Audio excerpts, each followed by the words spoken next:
Hello aspirants, this is Shruti Agarwal, your faculty and mentor from Teachers Academy.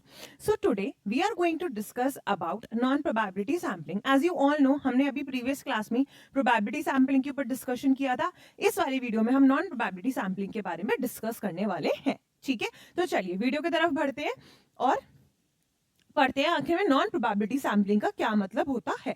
ठीक है ना, और कितने types of non probability sampling होती है. ठीक है ना, अब हम बात करते हैं सबसे पहले तो कि सैम्पलिंग का क्या मतलब होता है. फिर से दोबारा डिस्कस कर दें कि आखिर में सैम्पलिंग का मतलब क्या है. सैम्पलिंग का मतलब होता है जब हम लार्ज पॉपुलेशन में से, क्या होता है सैम्पलिंग का मतलब, जब हम लार्ज पॉपुलेशन में से, किस में से, लार्ज पॉपुलेशन में से जब हम स्मॉल ग्रुप को क्या कर लेते हैं, सिलेक्ट करते हैं. क्या करते हैं हम लोग, स्मॉल ग्रुप को सिलेक्ट कर लेते हैं रैंडमली. कैसे, हम क्या करते हैं, होल पॉपुलेशन में से यानी कि लार्ज पॉपुलेशन में से जब हम स्मॉल ग्रुप को क्या करते हैं, सिलेक्ट करते हैं रैंडमली टू स्टडी, उसको हम लोग क्या बोलते हैं, सैम्पलिंग बोलते हैं. और यही स्मॉल यूनिट जो होगा, ठीक है ना, यही जो स्मॉल सैंपल हम लोगों ने सिलेक्ट किया होगा, यही जो स्मॉल ग्रुप हम लोगों ने सिलेक्ट किया होगा, ये इस पूरे लार्ज पॉपुलेशन को रिप्रेजेंट करने का काम करता है. ठीक है, इसको हम लोग क्या बोलते हैं, सैम्पलिंग बोलते हैं. ठीक है, एक बार पढ़ते हैं. सैम्पलिंग मींस, सैम्पलिंग का क्या मतलब है, सिलेक्ट करना स्मॉल ग्रुप को, सिलेक्ट करना स्मॉल ग्रुप को कहां से, लार्ज पॉपुलेशन में से स्टडी करने के लिए. ठीक है, it is not possible to study every person और आइटम. ये पॉसिबल नहीं है कि आप टारगेट पॉपुलेशन, पूरी होल पॉपुलेशन को एक एक पर्सन के पास जाके आप उसको क्या करो, स्टडी करो. तो ये पॉसिबल नहीं होता है. इस वजह से हम लोग क्या करते हैं, सैम्पलिंग भी करते हैं. ठीक है, so researcher choose a sample to save the time, cost and effort. तो रिसर्चर क्या करता है, इस वजह से एक सैंपल को चूज करता है, यानी कि एक स्मॉल ग्रुप को चूज करता है जो कि आपकी होल पॉपुलेशन को रिप्रेजेंट करने का काम करती है. ठीक है, उसको हम लोग क्या बोलते हैं, सैम्पलिंग बोलते हैं. The selected sample represents the whole population. जो सिलेक्टेड सैंपल होता है वही क्या करता है, उस पूरे पॉपुलेशन को रिप्रेजेंट करने का काम करता है. उसको हम लोग क्या बोलते हैं, सैम्पलिंग बोलते हैं. The result obtained from the sample are used to understand the entire group. तो जो हमारे पास रिजल्ट निकल कर आता है, जैसे कि हम लोगों ने क्या करा, इस वाले सैंपल को स्टडी किया, इसमें जो पीपल्स को हमने सेलेक्ट किया था उनको हम लोगों ने क्या करा, स्टडी करा. और इसी स्टडी के थ्रू हम लोग अंडरस्टैंड करने का काम करते हैं, किस चीज को, ये पूरे के पूरे होल ग्रुप को. ठीक है ना, जिसका मतलब क्या हुआ, स्मॉल ग्रुप क्या करेगा, रिप्रेजेंट करेगा इस पूरी होल पॉपुलेशन को, जिसको हम लोग क्या बोलते हैं, सैम्पलिंग बोलते हैं. ठीक है, चलिए आगे बढ़ते हैं. Meaning of non probability sampling. आखिर में नॉन प्रोबेबिलिटी सैम्पलिंग का मतलब क्या होता है. ठीक है, नॉन प्रोबेबिलिटी सैम्पलिंग का मतलब होता है, जैसे सैम्पलिंग के अंदर तो probability, you know sampling is of two kinds, probability sampling and non probability sampling. ठीक है ना, तो आपकी प्रोबेबिलिटी सैम्पलिंग के अंदर क्या होता था, जब एवरी पर्सन, जो भी ग्रुप के अंदर एवरी पर्सन होते थे, सबके पास इक्वल चांस होता था ऑफ बीइंग सिलेक्टेड. ठीक है ना, सबके पास इक्वल चांस होता था of being selected in the sample. Whole population में से, होल पॉपुलेशन में से हम एक स्मॉल ग्रुप ऑफ सैंपल को निकालते हैं. ठीक है ना, उसी वाले सैंपल के अंदर जो होल पॉपुलेशन में पीपल्स होते थे, उनके पास इक्वल चांस होता था of being selected in this small sample group. ठीक है, लेकिन नॉन प्रोबेबिलिटी सैम्पलिंग के अंदर क्या होता है, नॉन प्रोबेबिलिटी सैम्पलिंग के अंदर ये होता है कि हम अपना जजमेंट, ठीक है, हम अपने जजमेंट के थ्रू, अपने पर्पस के थ्रू, अपनी कन्वीनियंस के थ्रू, अपने कोटा के थ्रू क्या करते हैं, सैम्पलिंग करने का जब काम करते हैं, उसको हम नॉन प्रोबेबिलिटी सैम्पलिंग बोलते हैं.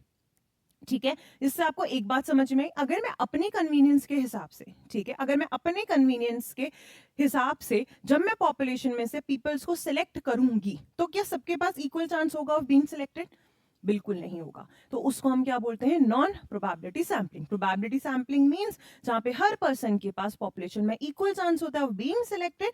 वहीं नॉन प्रोबेबिलिटी सैम्पलिंग में जब इक्वल चांस नहीं होता है of being selected in the population, in the group, उसको हम लोग क्या बोलते हैं, नॉन प्रोबेबिलिटी सैम्पलिंग बोलते हैं. ठीक है, देखिए, non probability sampling is a method of sampling which every unit of the population does not have an equal chance of selection. ठीक है, ये समझ लीजिए, आप ये समझ लीजिए, ये पूरी पॉपुलेशन है मेरी. ठीक है ना, ये मेरी क्या है, पॉपुलेशन है. अब इसमें से मैं अपने कन्वीनियंस के थ्रू मैं चाहती हूं कि ये ही वाले जो पीपल्स है सिर्फ यही सिलेक्ट हो. अपने कन्वीनियंस, अपने जजमेंट के अकॉर्डिंग ही मैंने क्या करा, अपनी पॉपुलेशन, इस पॉपुलेशन में से मैंने कुछ पर्सन्स को सिलेक्ट कर लिया। तो इसका मतलब क्या हो गया, नॉन प्रोबेबिलिटी सैम्पलिंग, जिसके अंदर इस ग्रुप के अंदर जो पीपल्स थे उनके पास इक्वल चांस नहीं था ऑफ बीइंग सिलेक्टेड। लेकिन प्रोबेबिलिटी सैम्पलिंग में क्या होता है, सबके पास इक्वल चांस होता है ऑफ बीइंग सिलेक्टेड। जिसमें चांस नहीं होता है ऑफ बीइंग सिलेक्टेड उसको हम क्या बोलते हैं, नॉन प्रोबेबिलिटी सैम्पलिंग बोलते हैं। ठीक है, चलिए अब हम बात करते हैं पर्पसिव सैम्पलिंग की, कि पर्पसिव सैम्पलिंग का मतलब क्या होता है। अब ये टाइप्स ऑफ सैम्पलिंग है आपकी, इसमें सबसे पहली सैम्पलिंग जो निकल के आई है वो क्या है आपकी, पर्पसिव सैम्पलिंग। ठीक है ना, पर्पसिव सैम्पलिंग का क्या मतलब होता है, ठीक है। द रिसर्चर सेलेक्ट रिस्पोंडेंट्स, क्या करता है जो रिसर्चर होता है ना, वो पर्सन्स को सिलेक्ट करता है। कौन से वाले, वो उन्हीं पर्सन्स को सिलेक्ट करने का काम करेगा हु आर मोर सुटेबल, जो कि क्या होंगे, मेरे पर्पस, जैसे मेरा कोई पर्पस है स्टडी का, ठीक है ना, कोई भी XYZ पर्पस है, मुझे उस पर्पस को पूरा करना है। मैं रिसर्चर हूं, मेरा पर्पस क्या है, किसी भी टॉपिक के ऊपर रिसर्च करना। ठीक है, मेरा जो पर्पस है, ठीक है ना, मेरे पर्पस को पूरे करने के लिए जब मैं कोई सैम्पलिंग करने के लिए बाहर निकलूंगी उसको हम लोग क्या बोलेंगे, पर्पसिव सैम्पलिंग। ठीक है, मैं कौन से, और ठीक है आपने बोला मैम आप चलेंगी बाहर, अब आप मुझे ये बता दो कि आप क्या रैंडमली बच्चों को उठाओगी। मैंने कहा नहीं, मैं रैंडमली जो पीपल्स होंगे उनको सिलेक्ट नहीं करूंगी। फिर आप क्या करोगे, आप पूछोगे मैम फिर क्या करोगी। मैंने बोला आओ मैं बताती हूँ मैं क्या करूंगी एज अ रिसर्चर। मैं क्या करूंगी, मैं उन्हीं पीपल्स को, उन्हीं रिस्पोंडेंट्स को चूज करूंगी जो कि मेरे पर्पस ऑफ स्टडी के लिए मोस्ट सूटेबल होंगे और क्या होंगे, नॉलेजेबल होंगे। क्या होंगे, मोस्ट सूटेबल भी होंगे और नॉलेजेबल भी होंगे। ठीक है ना, एग्जाम्पल के थ्रू समझते हैं, बहुत अच्छे से समझ में आएगा। सबसे पहले to study the effectiveness of the NEP 2020, क्या हुआ, मुझे टॉपिक मिला, मुझे ये रिसर्च करनी थी कि NEP जो हमारे पास नेशनल एजुकेशन पॉलिसी 2020 है उसका क्या इफेक्टनेस है, क्या उसका क्या इफेक्टनेस है, मुझे इस वाले टॉपिक पे क्या करना है, स्टडी करना है। तो यानी कि रिसर्चर, मैं रिसर्चर हूं ना, यानी कि मैं क्या करूंगी, तुम बताओ ना मुझे, मैं क्या करूंगी, मैं अपने पर्पस ऑफ स्टडी के लिए जो मेरे लिए ज्यादा लोग सूटेबल होंगे, क्या मैं उनको ही सिलेक्ट करूंगी, नीदर उनको थोड़ी ना सिलेक्ट करूंगी जो सूटेबल ही नहीं है, जो नॉलेजेबल ही नहीं है, जिनको इन डेप्थ में अंडरस्टैंडिंग नहीं है। मैं उनको क्यों चूज करूं, मैं रैंडमली किसी भी पर्सन को सिलेक्ट करूंगी, हो सकता है उसको नॉलेज नहीं हो। ठीक है, तो मैं क्यों रिस्क लूं, तो मैं क्या करूंगी, अपने पर्पस को पूरा करने के लिए सिर्फ उन्हीं पीपल्स को सिलेक्ट करूंगी जो मोस्ट सूटेबल होंगे और नॉलेजेबल भी होंगे। ठीक है, ठीक है, to study the effectness of the NEP 2020।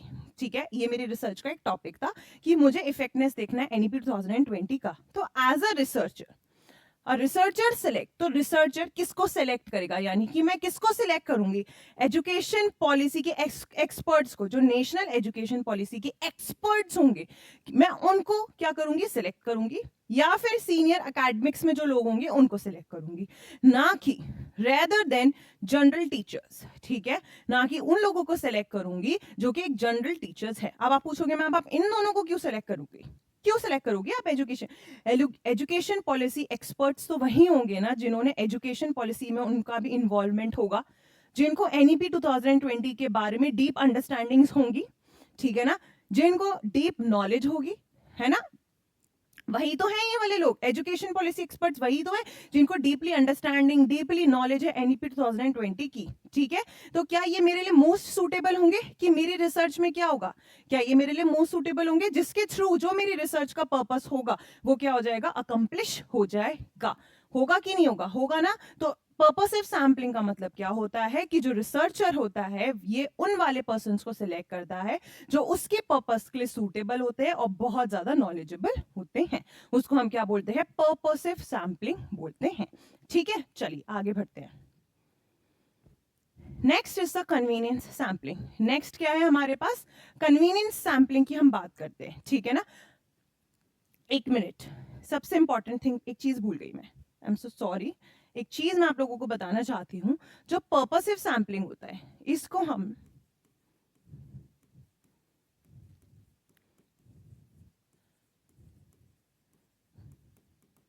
Judgemental sampling भी बोलते हैं। क्या बोलते हैं, जजमेंटल सैम्पलिंग भी बोलते हैं। ठीक है, अब हम बात करते हैं कन्वीनियंस सैम्पलिंग की। ठीक है, अब कन्वीनियंस सैम्पलिंग का मतलब क्या होता है, कन्वीनियंस सैम्पलिंग का मतलब होता है is a method, convenience sampling का मतलब होता है जिसके अंदर जो रिसर्चर है, रिसर्चर यानी कि दोबारा से मैं क्या करूंगी, मैं ऐसे पर्सन्स को सिलेक्ट करूंगी, मैं ऐसे पर्सन्स को सिलेक्ट करूंगी जो मेरे लिए इजी होंगे रीच करने में, जो मेरे लिए क्या होंगे, इजी होंगे रीच करने में, ठीक है ना, easiest to reach and readily available, ठीक है, जो मेरे लिए क्या होंगे, इजी होंगे रीच करने के लिए, मैं उन्हीं वाले पर्सन्स को क्या करूंगी, सिलेक्ट करने का काम करूंगी अपने सैंपल के अंदर।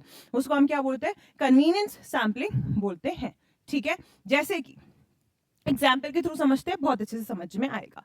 A researcher wants quick feedback on a new teaching app, ठीक है, एक रिसर्चर है, एक रिसर्चर क्या, मैम है ना रिसर्चर, मैं हूं ना, मैं क्या करूंगी, रिसर्चर वांट्स क्विक फीडबैक, मुझे क्या चाहिए, एक क्विक फीडबैक चाहिए एक टीचिंग ऐप पे, क्या चाहिए, मुझे क्विक फीडबैक चाहिए एक टीचिंग ऐप में जो किसी स्कूल में क्या हुआ होगा, यूज हुआ होगा, ठीक है ना, जिस तरीके से एक टीचिंग ऐप है जो मल्टीपल स्कूल्स में क्या हुए होंगे, यूज हुए होंगे, तो मैं किसी स्कूल के अंदर गई, आप समझ लीजिए, मैं किसी भी कॉलेज में या फिर किसी भी स्कूल में जहां पे वो टीचिंग ऐप को यूज किया गया होगा या फिर जो टीचिंग ऐप को जानता होगा, मैं उस वाले कॉलेज में और इस वाले स्कूल्स के अंदर गई, ठीक है।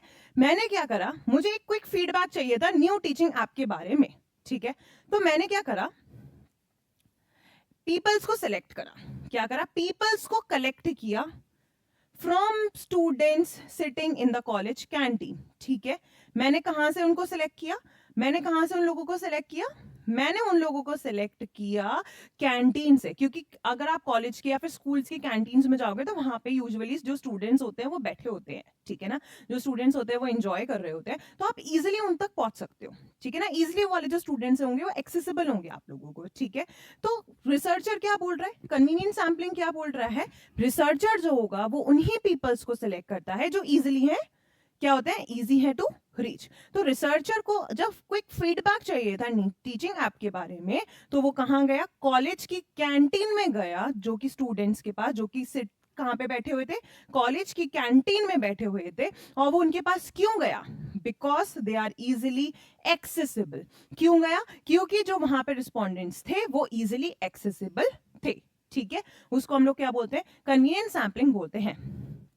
So, what was the difference between the purposive sampling and the convenient sampling? Purposive sampling का मतलब होता है जब रिसर्चर उन वाले पीपल्स को सेलेक्ट करता है जो कि मेरे पर्पस ऑफ स्टडी के लिए क्या होंगे, सूटेबल होंगे और नॉलेजेबल भी होंगे, ठीक है। नेक्स्ट, कन्वीनियंट सैम्पलिंग का मतलब होता है कि जो रिसर्चर होता है वो उन वाले पीपल्स को सेलेक्ट करता है जो इजिली एक्सेसिबल होते हैं। सो this is the one difference between the purposive sampling and the convenience sampling, okay, ठीक है, आगे बढ़ते हैं। कमिंग टू कोटा सैम्पलिंग, अब हम बात करते हैं कि कोटा सैम्पलिंग का मतलब क्या होता है, ठीक है ना, किसकी बात करेंगे हम, कोटा सैम्पलिंग की बात करते हैं। देखिए, सबसे पहले तो जो हमारा कोटा सैम्पलिंग होता है ना, ये किस चीज का मिक्स होता है, मिक्स ऑफ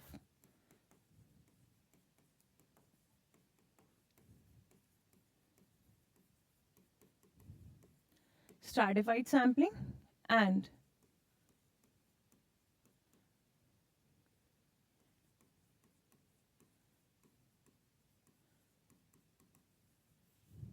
किस चीज का होता है ये,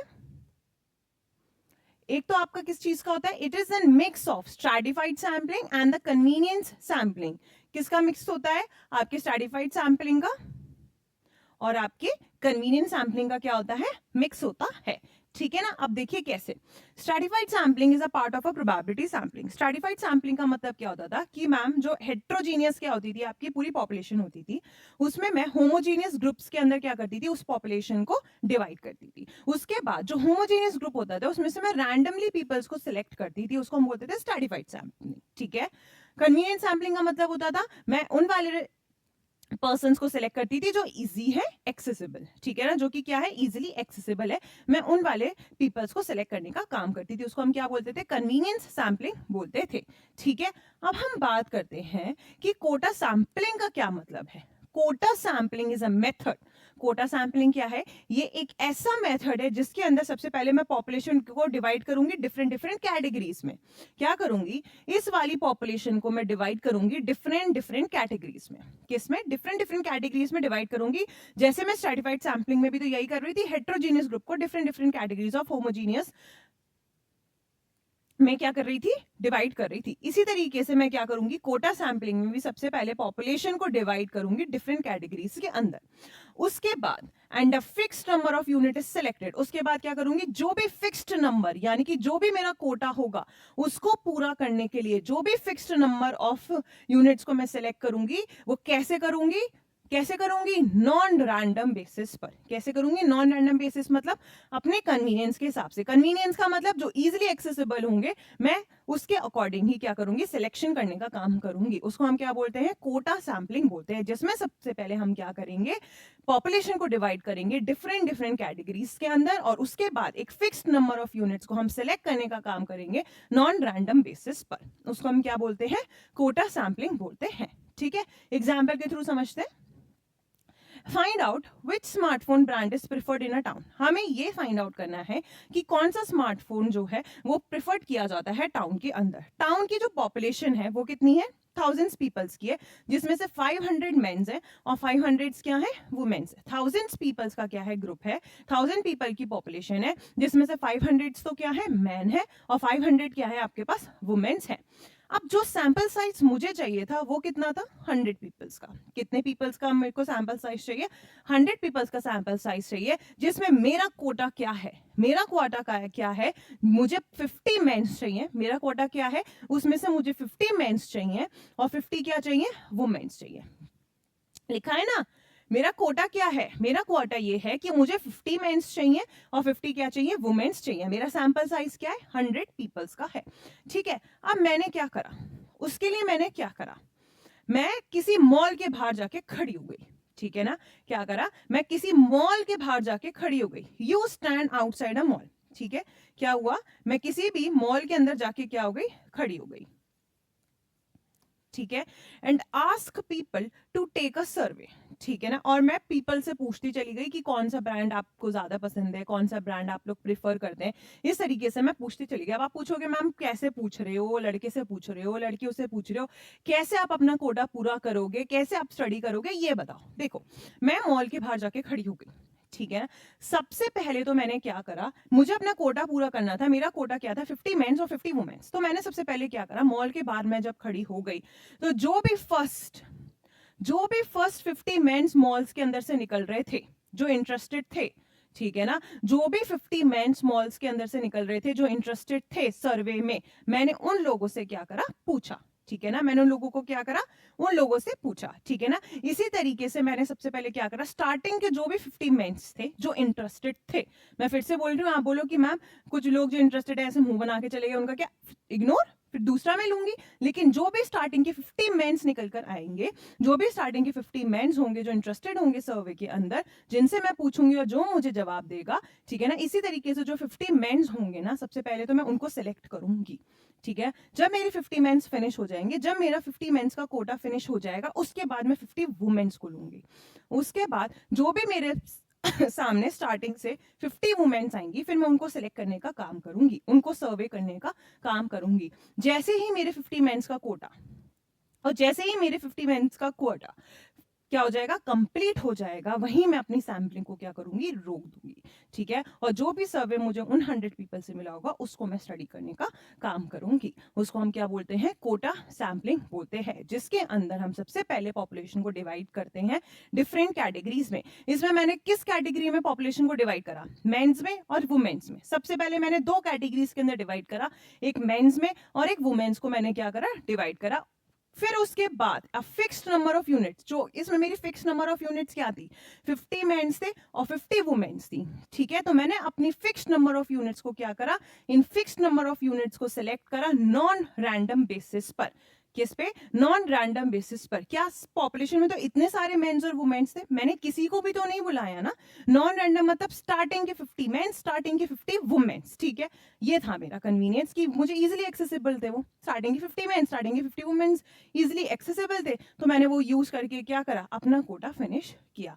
समझ में आया, फिक्स नंबर ऑफ यूनिट्स को मैंने सिलेक्ट किया नॉन रैंडम बेसिस वाले मेथड्स के थ्रू, उसके थ्रू मैंने क्या करा, अपनी सैम्पलिंग को फिनिश किया, और फिर उसके बाद अपना जो भी स्टडी था रिसर्च का, वो अपना करना चालू किया, एनालाइज करना चालू किया अपने डाटा को। So this is what the quota sampling means. I hope आपका कोटा सैम्पलिंग समझ में आया हो, कन्वीनियंट सैम्पलिंग समझ में आई हो। और पर्पसिव सैम्पलिंग भी समझ में आ गया हो, ठीक है। Next let's talk about snowball sampling, ठीक है। स्नोबॉल सैम्पलिंग का मतलब क्या होता है? स्नोबॉल सैम्पलिंग का मतलब होता है ये एक ऐसी नॉन प्रोबेबिलिटी सैम्पलिंग मेथड है, ये एक ऐसा नॉन प्रोबेबिलिटी सैम्पलिंग मेथड है जहां पे जो एग्जिस्टिंग पीपल्स हैं, जो एग्जिस्टिंग रिस्पोंडेंट्स हैं, वो मुझे हेल्प करते हैं, वो रिसर्चर को हेल्प करते हैं आइडेंटिफाई करने के लिए एडिशनल, किसको? एडिशनल पार्टिसिपेंट्स को, किसको? एडिशनल पार्टिसिपेंट्स को, जिसके थ्रू जो मेरा सैंपल साइज होता है वो ग्रेजुअली कैसा होता चले जाता है? ग्रो होता चले जाता है। जितना ज्यादा सैंपल उतने एक्यूरेट रिजल्ट्स आते हैं, आप सबको पता है। तो स्नोबॉल सैम्पलिंग क्या बोलता है? जो एग्जिस्टिंग रिस्पोंडेंट्स होते हैं, जो एग्जिस्टिंग पीपल्स होते हैं, वही मेरी मदद करते हैं आइडेंटिफाई करने के लिए, और भी जो भी आपके एडिशनल पार्टिसिपेंट्स होते हैं उनको आइडेंटिफाई करने में मेरी मदद करते हैं। कैसे? एग्जाम्पल देखते हैं।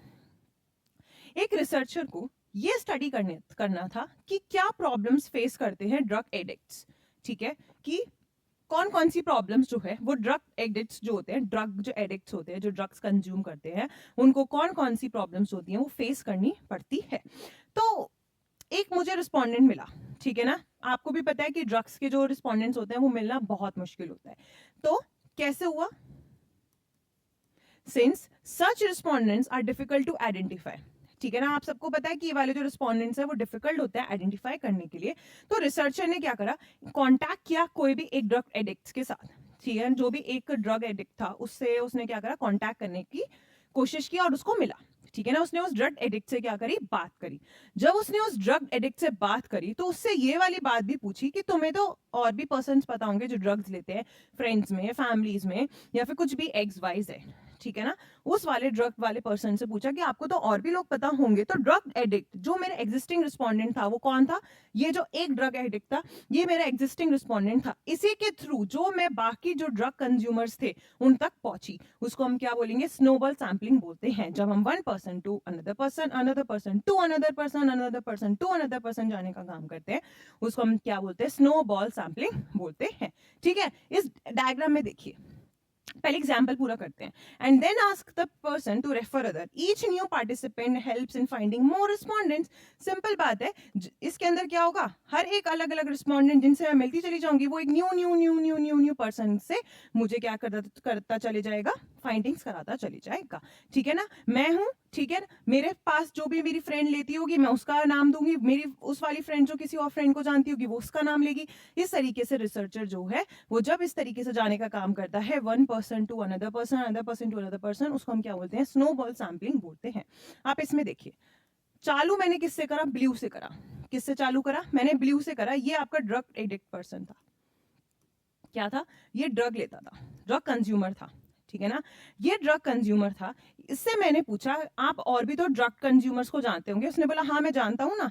इसने इसका नाम लिया और इसने इसका नाम लिया। फिर मैं इसके पास गई, इसने इसका भी नाम लिया, इसका भी नाम लिया, इसका भी नाम लिया, ठीक है ना। एक रिस्पोंडेंट से जब मैं दूसरे रिस्पोंडेंट के पास गई, दूसरे रिस्पोंडेंट से मैं तीसरे रिस्पोंडेंट के पास, चौथे रिस्पोंडेंट का, पांचवें रिस्पोंडेंट के पास गई। उसके बाद इसने इसका नाम लिया, इसने इसका भी लिया, इसका भी लिया, इसका, फिर आगे जाके हो सकता है ये भी और दो जनों का नाम ले ले, हो सकता है ये भी एक जने का नाम ले ले। तो एग्जिस्टिंग पीपल के थ्रू जब हम आगे और मोर एंड मोर पीपल्स के बारे में आइडेंटिफाई करने का काम करते हैं तो उसको हम क्या बोलते हैं? स्नोबॉल सैम्पलिंग बोलते हैं, ठीक है। तो क्या ये वाली बात समझ में आ गई? स्नोबॉल सैम्पलिंग, सारी बातें आपको अच्छे से समझ में आ गई कि आखिर में types of non probability sampling कौन कौन सी है? Convenient sampling, purposive sampling, quota sampling and snowball sampling, ठीक है। कन्वीनियंस सैम्पलिंग का मतलब क्या था? हम जो रिसर्चर होता है ये उन वाले पीपल्स को सिलेक्ट करने का काम करता है जो इजीली क्या होते हैं? एक्सेसिबल होते हैं। पर्पसिव सैम्पलिंग का मतलब होता है जो आपका रिसर्चर होता है वो ऐसे पीपल्स को सिलेक्ट करने का काम करता है जो मेरे पर्पस ऑफ स्टडी के लिए क्या होते हैं? मोस्ट सूटेबल होते हैं और प्लस नॉलेजेबल भी होते हैं, ठीक है। अब बात करते हैं हम कोटा सैम्पलिंग का। तो कोटा सैम्पलिंग का मतलब होता है जिसके अंदर हम पॉपुलेशन को सबसे पहले डिफरेंट कैटेगरीज में डिवाइड करते हैं, जैसे कि मेल्स एंड फीमेल्स में, या फिर जेंडर्स मेल्स एंड फीमेल्स में, या फिर एज के थ्रू हम क्या करते हैं? डिफरेंट कैटेगरीज के अंदर उनको डिवाइड करते हैं और उसके बाद हम लोग नॉन रैंडम बेसिस पे सिलेक्शन करने का काम करते हैं, अपना कोटा को कंप्लीट करने का काम करते हैं। उसके बाद स्नोबॉल सैम्पलिंग की बात करें तो स्नोबॉल सैम्पलिंग का मतलब होता है जब हम एग्जिस्टिंग पर्सन के through more and more person तक पहुंचने का काम करते हैं, उसको हम क्या बोलते हैं, स्नोबॉल सैम्पलिंग बोलते हैं। ठीक है, अब इसके बेसिस पे कुछ क्वेश्चंस करते हैं। सबसे पहला, a researcher select respondents who are easily available, conduct a survey। Researcher जो होता है वो उन वाले पर्सन को सिलेक्ट करने का काम करता है जो इजिली क्या होते हैं, अवेलेबल होते हैं, इजिली एक्सेसिबल होते हैं। तो कौन सा था वो इजिली अवेलेबल और easily accessible? Yes, it was convenience sampling. ठीक है, in which sampling technique does the researcher select units based on personal judgement and purpose of the study. कौन सी ऐसी सैम्पलिंग टेक्निक है जहां पे जो रिसर्चर होता है वो सिलेक्ट करता है यूनिट्स को जो कि किसके बेस्ड के ऊपर है, बेस्ड ऑन जजमेंट, मैंने क्या बताया था, पर्पसिव सैम्पलिंग हम और क्या बोलते हैं, जजमेंट सैम्पलिंग भी बोलते हैं, या फिर पर्पस ऑफ द स्टडी क्या है मेरा, उसके बेसिस पर जब मैं जो सैम्पलिंग टेक्निक का यूज करने का काम करूंगी वो कौन सी है, स्नोबॉल सैम्पलिंग? बिल्कुल नहीं ma'am. Purposive sampling? Yes, purposive sampling is also known as the judgement sampling. Okay, next, When a researcher studies drug addicts by asking one respondent, ठीक है ना, जब रिसर्चर ने स्टडी करा एक ड्रग एडिक्ट के बारे में और उसी रिस्पोंडेंट से पूछा कि आप और भी लोगों को तो जानते होंगे, and asking one respondent to identify other, कि तुम और लोगों को भी तो जानते होंगे, उनके बारे में बताओ। तो वो कौन सी सैम्पलिंग टेक्निक को यूज कर रहा है इधर, snowball sampling. Next, Which of the following is not a non probability sampling? इनमें से कौन सी नॉन प्रोबेबिलिटी सैम्पलिंग नहीं है? पर्पसिव सैम्पलिंग, क्या पर्पसिव सैम्पलिंग है? यस मैम है। स्नोबॉल सैम्पलिंग है। कन्वीनियंस सैम्पलिंग है। तो कौन सी सैम्पलिंग नहीं है आपकी? Systematic sampling is not a non probability sampling. ठीक है, next, in quota sampling selection of respondents within each quota is, quota sampling के अंदर जब सिलेक्शन करते हैं हम पीपल्स का विद इन ईच कोटा, वो हम किस बेसिस पे करते हैं? Completely random. क्या हम रैंडम बेसिस पे करते हैं? बिल्कुल नहीं मैम। प्रोबेबिलिटी के बेस पे करते हैं? बिल्कुल नहीं मैम। क्या हम नॉन रैंडम के बेसिस पे करते हैं? यस मैम, हम नॉन रैंडम के बेसिस पर ही कोटा में हम लोग क्या करते हैं, सैम्पलिंग को सिलेक्ट करने का काम करते हैं, सिस्टमैटिक नहीं। Okay, all the very best aspirants for your UGC net examinations. अगर वीडियो पसंद आई हो तो प्लीज लाइक करिएगा, शेयर करिएगा एंड सब्सक्राइब करिएगा टू अ चैनल।